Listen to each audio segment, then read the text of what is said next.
school-wide expectations. At the end of this lesson, you will be able to understand the value of implementing school-wide expectations, create school-wide expectations for your site, understand the importance of displaying expectations for staff and students, and be able to train your staff on expectations and encourage participation. You will recognize this framework from previous lessons or modules. It is the framework of our project implementation for Tier 1. The systems, practices, and data are supported by evidence and research. The systems keep the practices going. The practices help schools develop safe physical and emotional environments for their students. And the data ensures all students' needs are being met through the practices. In previous lessons, we have referenced the Tier 1 evidence-based practices as a critical feature of school climate transformation through multi-tiered systems of support, or MTSS. Today, we will be discussing the composition of setting school-wide expectations. These expectations lay the foundation for other Tier 1 practices, such as acknowledging expected behavior and responding to problematic behavior. Often, our academic goals and our behavioral goals have not aligned at the statewide level. We have viewed these as separate units, but through research and evidence-based practices, we know that we must address a child's behavioral and mental health needs for there to be success with academics.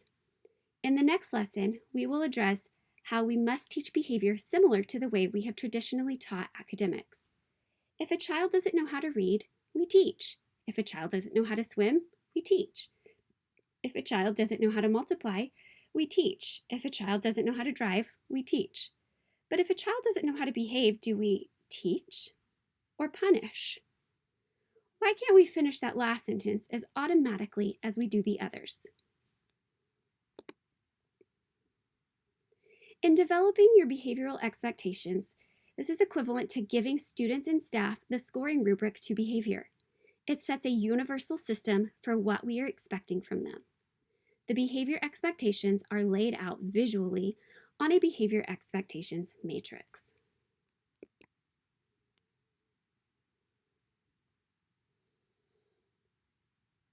The hidden social curriculum that requires students to observe and figure out what is expected creates confusion and inefficiencies leading to unexpected behavior.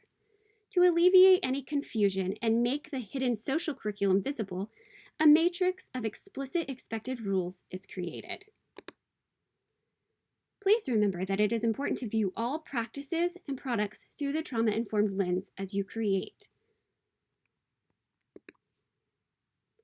These are trauma-informed approaches to keep in mind while designing your school-wide expectations. Creating a school-wide expectation using best practices for students and staff. Consider both physical and emotional safety. Ensure material is presented in an accessible manner to everyone. Also, keep in mind, could a rule that you are considering using have a negative impact on a student? Could a rule or expectation re-traumatize a student?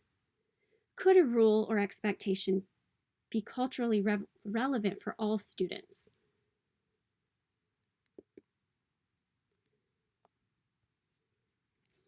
This is the basic outline for a behavior expectations matrix.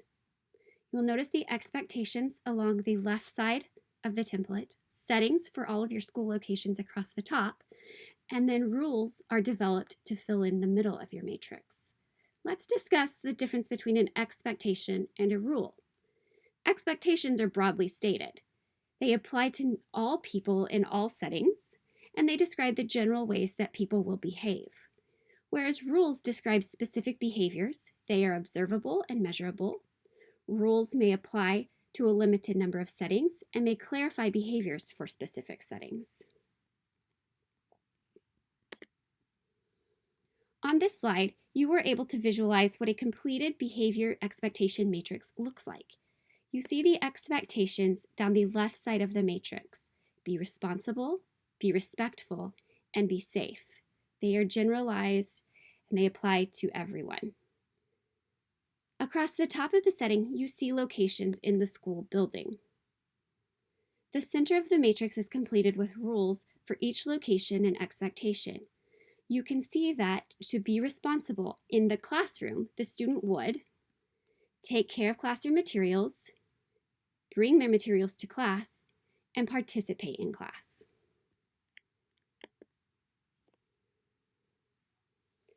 In developing your expectations matrix and building your MTSS framework in your building, consider looking at this like the blueprint of a house or the framework of a house. Each room is built out of the same material.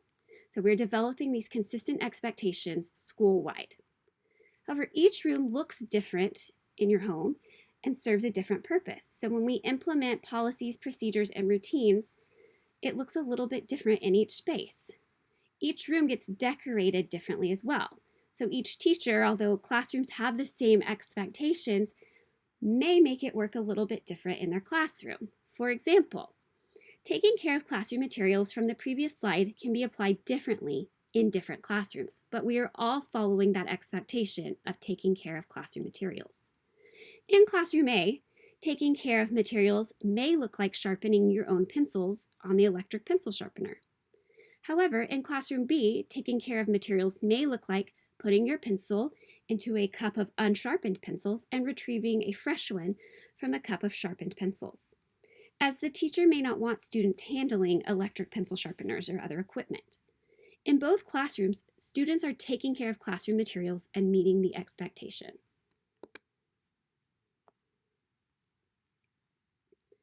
When developing school-wide expectations, it is important to remember that you only select 3 to 5 expectations.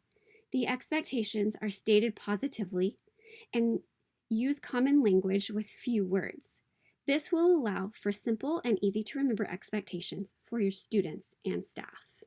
You are seeing examples of school-wide expectations that schools around the state have implemented in their transformation project. You are welcome to use these examples or create your own. The 3 B's are very commonly used: be safe, be respectful, be responsible. WARGA stands for work hard, act right, get along. Be the one, outstanding, noble, engaged. Husky Hero is help others, encourage safety, respect relationships, own your behavior. Grit is goals, resilience, integrity, and tenacity. And Jacket Pride, prepared, respectful, integrity, disciplined, effort.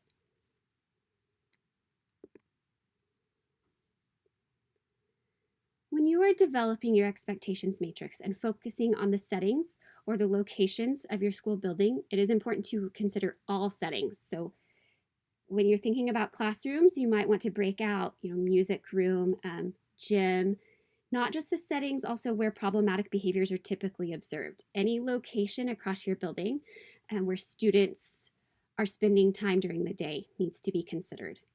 And also take into account transition settings like bus, arrival, dismissal, and other transportation areas. When you are developing the rules for your matrix, it is important to remember that your rules are stated positively. You are telling students what to do rather than what not to do. Select no more than 3 to 5 rules per setting. Use common and few words. Keep it simple and easy to remember. And make sure that all listed behaviors are easily teachable. Before you finalize your matrix and start printing copies or making posters, it is highly recommended that you use these 5 factors to cross-check your work. Consistency in language. You have used the same verbiage across the matrix in different settings. Consistency in placement of rules and expectations. For example, on the playground, we may have use equipment safely in one expectation and then use equipment properly in a different expectation. We need to align these. Ambiguity of language. For example, in the library, we have use time wisely and stay on task, which could really be follow adult directions. Rules are stated positively. For example, on the playground, We do not want to have do not throw rocks or sticks because it has a negative connotation to it. Remember, we want to tell students what to do. So we could reword this as leave rocks and sticks on the ground. And then finally, we want to be trauma sensitive or culturally sensitive in our language. So instead of using eyes forward, we might want face forward. In some cultures, direct eye contact is aggressive, rude, or shown as disrespectful. So we want to make sure that our language is sensitive both for trauma needs and also culturally. We're going to move in now to discussing expectation posters.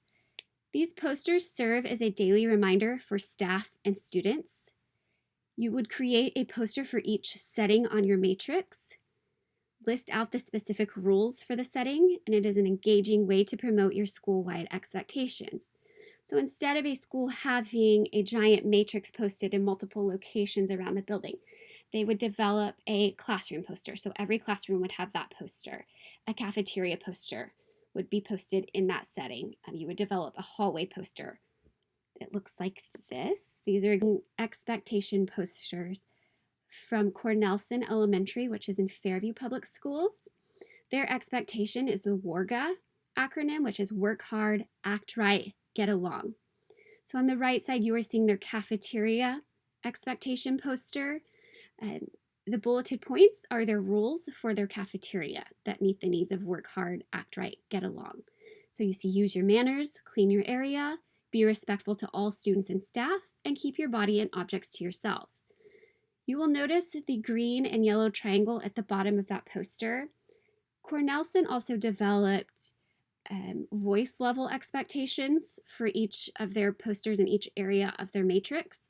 So a green 1 is a whisper voice, a yellow 2 is a conversation voice, orange 3 is presentation voice, and red 4 is the outside voice.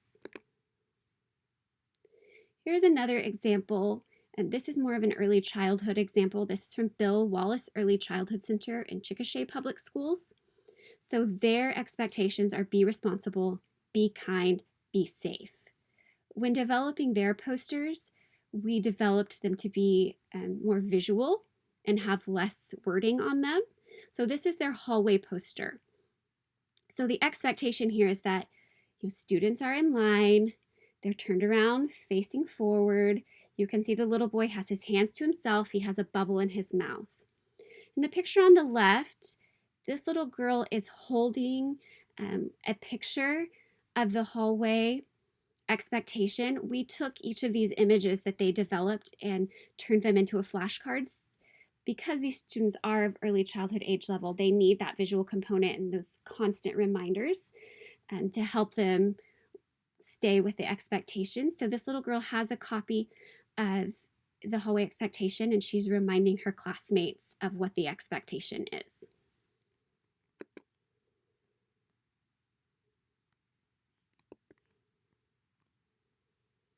Staff buy-in. Allow your staff to participate in the creation of your school-wide behavior expectations. This will assist with buy-in and success of your project. Communication with your staff is key to a successful implementation. Without their buy-in to the project, implementation will stall and sustainability will be hard. We as a team and staff are consciously choosing to implement best practices for the betterment and success of our students and school community. These are some common frustrations when it comes to staff buy-in. Oftentimes the feedback we've received is just a lack of communication between the team and the site facilitator with the rest of the staff. They do not feel included in the implementation. Frustration to build and train on systems successfully. Staff pushback that they may not be accepting to change of practices, policies, and procedures. And that implementing this practice may add more work for educators. Some positive ways to include your staff. Again, the big key is that you communicate. Keep them involved throughout the project implementation. Share any project updates in weekly staff meetings or PLCs.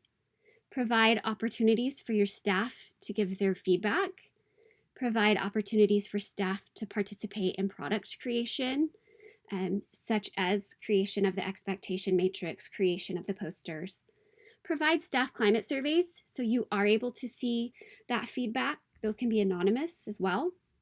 Share academic behavioral data at least quarterly, and include specialist teachers in the expectation creation and teaching of their area.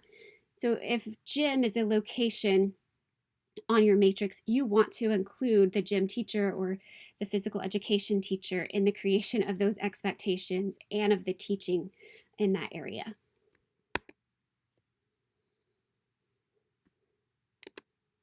These are resources that are linked in. After you have finished this presentation, you'll be able to access these. So there's a park activity. This is a staff-wide activity you can do, or you could do it with your team. The objective of this activity is to demonstrate the need for setting clear expectations in order for students to succeed. So as you work your way through this activity with your staff, at the end, the key point, your takeaway, is that developing these behavioral expectations is like giving students and staff the scoring rubric to behavior. You're setting a universal system for what we were expecting from our students. There's a creating matrix activity. So we have built this activity for you to use with your staff to allow them to participate in the creation of your school matrix.